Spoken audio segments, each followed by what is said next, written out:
Hello again, it's Lock Noob, and I've had this padlock for a while, just lent from Pete Restall, who I am sure you are all aware of. Excellent lockpicker, great YouTube channel, go check it out. And I know he likes repinnable padlocks, and I found this at a kind of a budget shop, and yeah, the Marksman. If you are in the UK, I guess maybe abroad, and you've seen these padlocks, you'll know that they're crap. Okay, they're crap. This cost me £5, and actually for one of these round body padlocks, that's a bargain of the century.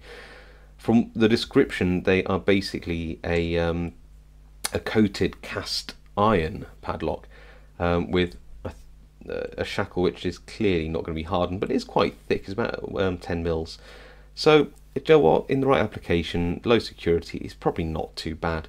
But the pins inside were just a load of rubbish. Okay, and Pete, being Pete, decided to beef this up with some American lock pins, because if you look at the core in there, it's reminiscent of an American lock padlock. Okay, maybe not that much, but you know, go with me.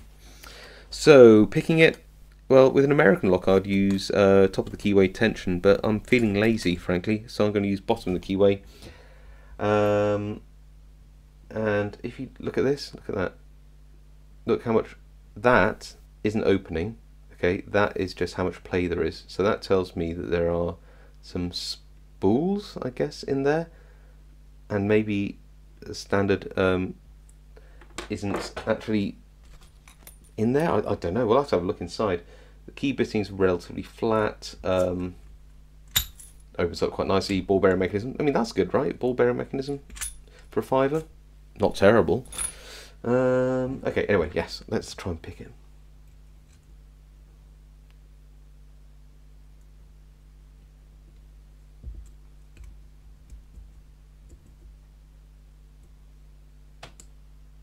Four. Don't like that. Start again.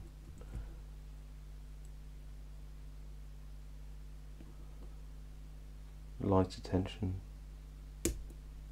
5, 4, 2, there 2,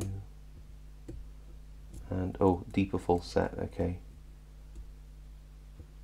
Let's try 1. Anything on 1?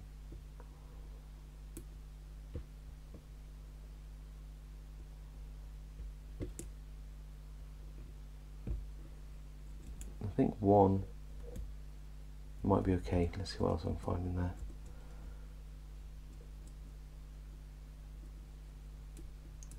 3,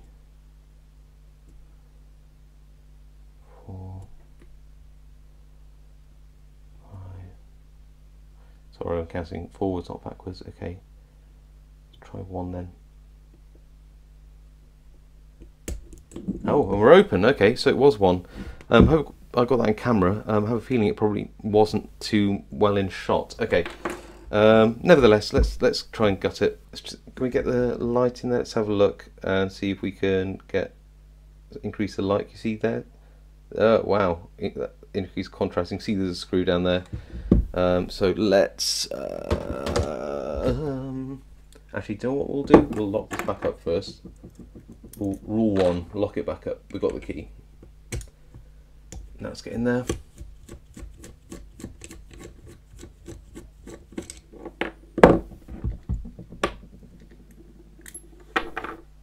So Pete did his best there in terms of beefing up that core, but I'm not 100% convinced that there's much going on in there. Okay, got my gutting kit to hand up here. So got a little plug holder, got me follower and tweezers. I don't think there's a circlip on the back here, is there? No. Odd. Odd. Ah, was this crimped and Pete filed it off? Possibly, actually.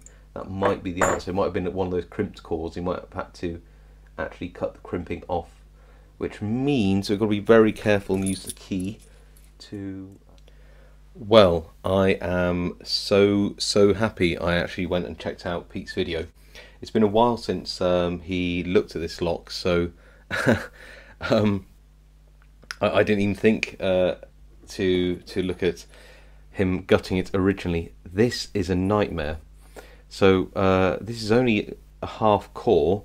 This is so cheap, this lock, that this I think past here, this there's nothing actually in it, and this side is like a pin trap where it's been cut away just to reduce the amount of brass they need. So gutting this is not going to be a lot of fun. The reason why the core won't come out is because there is a little pin in pin 6, which this hot position here, which needs to be depressed before it can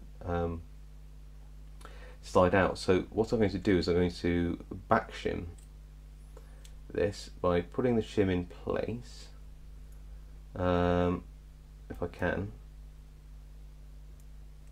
So it wasn't crimped, it's just the way the lock is. So put the shim in place on the back, even if it means I have to rotate it round. There we go. And keep a little rotational force on while picking pin 6, like that, and then hopefully sliding the shim round into position. Yes, I think we've got it. I think. Yes, right now, keep the lock at 90 degrees and push that in all the way.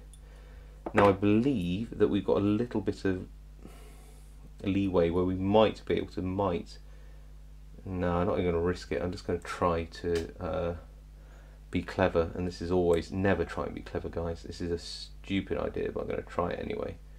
Keep that shim pressed up as high as you can. Right, so all of a sudden you can see the problems we're into. Look, if I turned it that way, all the pins would fall out this way. If I turned it that way, all the pins would get stuck.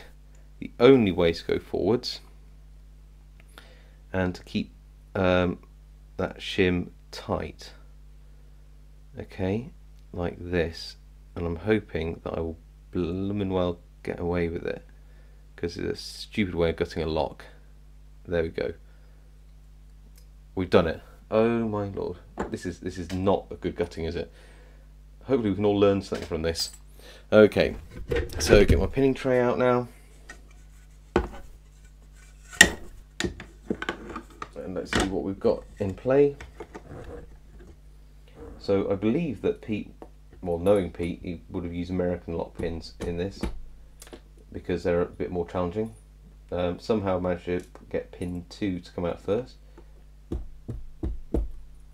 In fact, no, he's kept the original pins. Ah, okay. 3.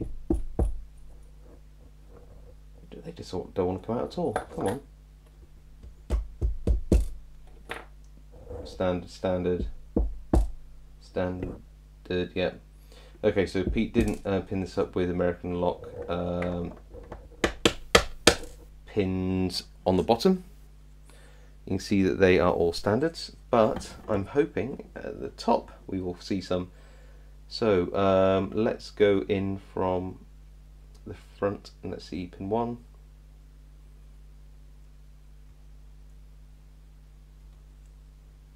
Is an American lock. No, just a standard spool. Oh, so it wasn't even American lock pins in here. Oh no, there is. Look at that. That's that's a beautiful serrated pin. Another spool in 3. Serrated in 4 and a spool in 5, and I'm not going to take out that last pin just in case, so not going to risk it, just because I don't know really how it all fits back together, and I've got to put it all back together naturally for Pete before I send it back to him. So let's turn all these the right way up.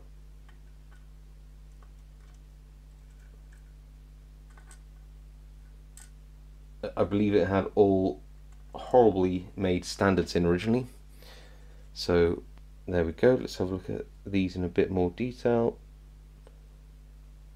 And hopefully you can see there that we have all standards on the bottom. Pin 1 was a spool driver, then serrated, then spool, and then serrated, then spool. There we go. Okay, longer video than I was hoping for, but we did get a gut in the end. You can see the bettered pins that Pete Restall has put in this Marksman round body padlock. I hope you enjoyed that, and I suppose, yeah, just heed the warning. If you do get a very, very, very cheap lock, just be aware that they might have cheaped out in, you know, a million ways the metal to preserve the amount of brass they actually use in the lock. And you can imagine if getting a pin trapped here as you're trying to gut it, you're not going to get out of that anytime soon. If you put it the other way, they're all going to just fall out in no particular order.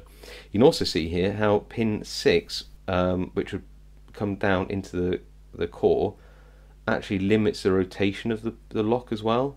It's quite a clever use of pin 6, you have to say. Very economical design. Alright, thanks for watching. I'll see you next time.